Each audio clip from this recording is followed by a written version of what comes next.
नमस्कार दोस्तों। आज हम 10वीं लोकभारती इसे मन एक कविता सीखने जा रहे हैं। ये पूरक पठन है।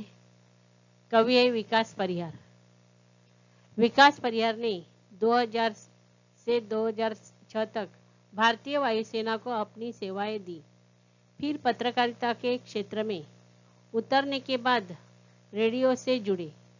साहित्य में विशेष रुचि होने के कारण आप नाट्य गतिविधियों से भी जुड़े हुए हैं। पद्य संबंधी मन एक कविता जो है एक हाइकू है। हाइकू यह जापान की लोकप्रिय काव्य विधा है।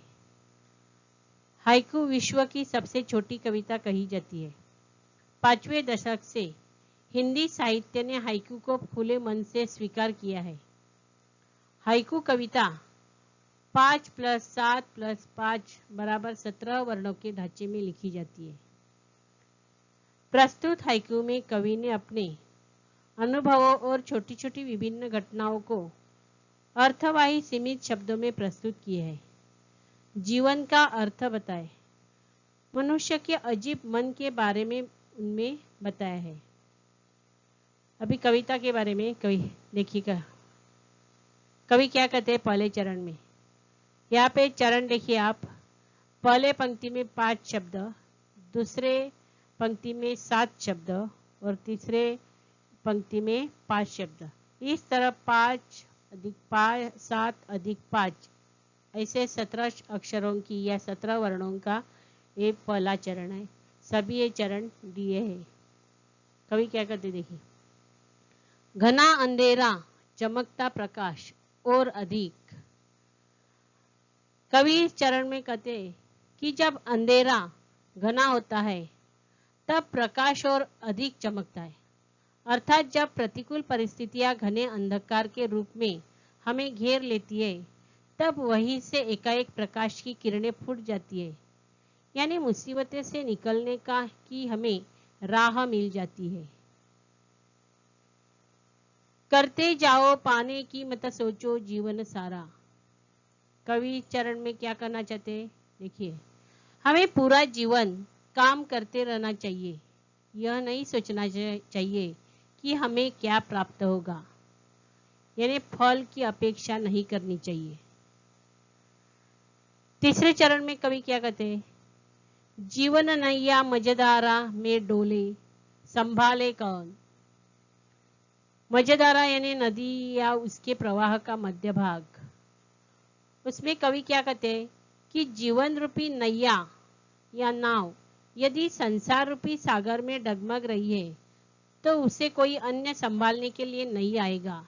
हमें स्वयं उसे पार लगाने के लिए प्रयास करना पड़ेगा, कोशिश करनी पड़ेगी। अभी चौथे चरण में कवि क्या कहते देखिए। रंग बिरंगे रंग संग लेकर आया फागुन।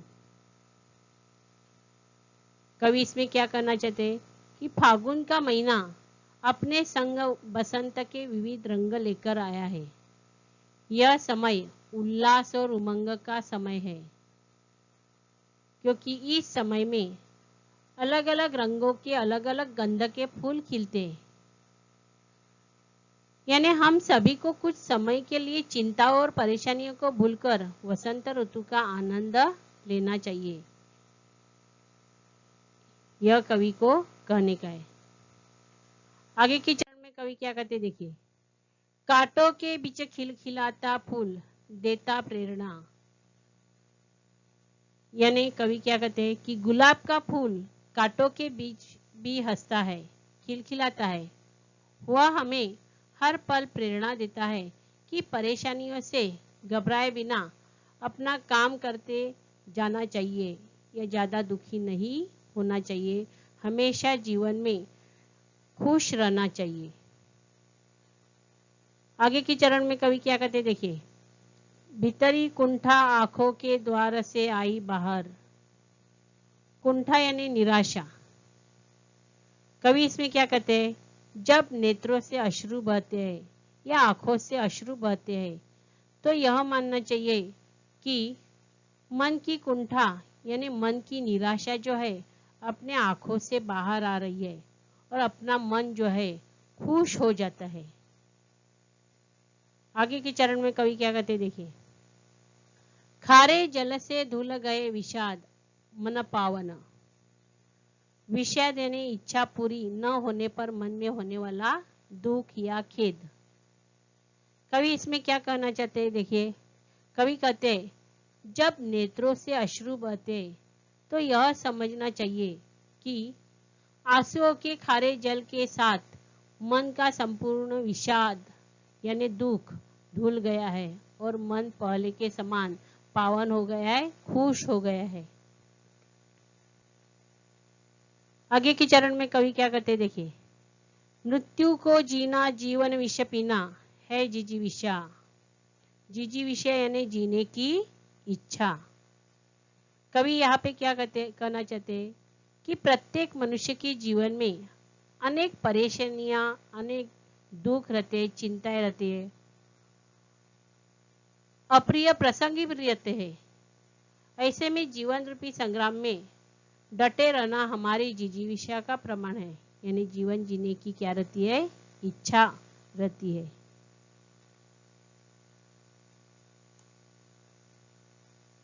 आगे के चरण में कवि क्या कहते हैं देखिए, मन की पीड़ा छाई बन बादल, मन की पीड़ा छाई बन बादल बरसी आंखें। इसमें कवि क्या, यहाँ पे पीड़ा यानी दुख, यहाँ पे कवि क्या कहना चाहते देखिए, जब आकाश में बादल बहुत घने हो जाते हैं तभी वर्षा हो जाती है। उसी प्रकार जब मन की पीड़ा बहुत गहरी हो जाती है तो वह बादल बनकर आंसुओं के रूप में बरसने लगती है। इन्हें पूरा दुख जो है आंसुओं से धो जाता है और अपना मन जो है, मन कैसा हो जाता है, हल्का हो जाता है। आगे की चरण में कवि क्या कहते हैं देखिए, चलती सात पटरिया रेल की, चलती सात पटरिया रेल की फिर भी मौन। यहाँ पे कवि क्या कहते हैं कि रेल की पटरियां अनंत काल से साथ चल रही है परंतु वे सदा मौन रहती है, एक दूसरे से कभी बात भी नहीं करती। यानी जीवन में सुख दुख आते हैं, ये जब सुख आते तब आनंद लेना चाहिए और जब दुख आता है, जीवन में दुख आता है, वो सहना चाहिए या किसी के बारे में भी कुछ भी नहीं कहना चाहिए। आगे के चरण में कवि क्या कहते हैं देखिए, सितारे छिपे बादलों की ओट में सुना आकाश। ओट यानी आड़। यहाँ पे कवि क्या कहते हैं देखिए, सितारे आकाश का श्रृंगार है, वे आकाश की शोभा बढ़ाते। जैसे ही सितारे बादलों की ओट में छिपे तब आकाश सुना हो जाता है, ठीक इसी प्रकार कुछ लोग हमारे जीवन में अत्यंत महत्वपूर्ण होते हैं। उदाहरण के लिए अपने माँ पिताजी जब अपने जीवन में रहते तब अपना जीवन बहुत ही कैसा रहता है, महत्वपूर्ण होता है, लेकिन उनके चले जाने पर मानो हमारा जीवन जो है निरर्थक हो जाता है। इस तरह बहुत सारे जीवन में माँ पिताजी की तरह अपना भाई बहन वो भी कैसे रहते हैं, महत्वपूर्ण रहते हैं।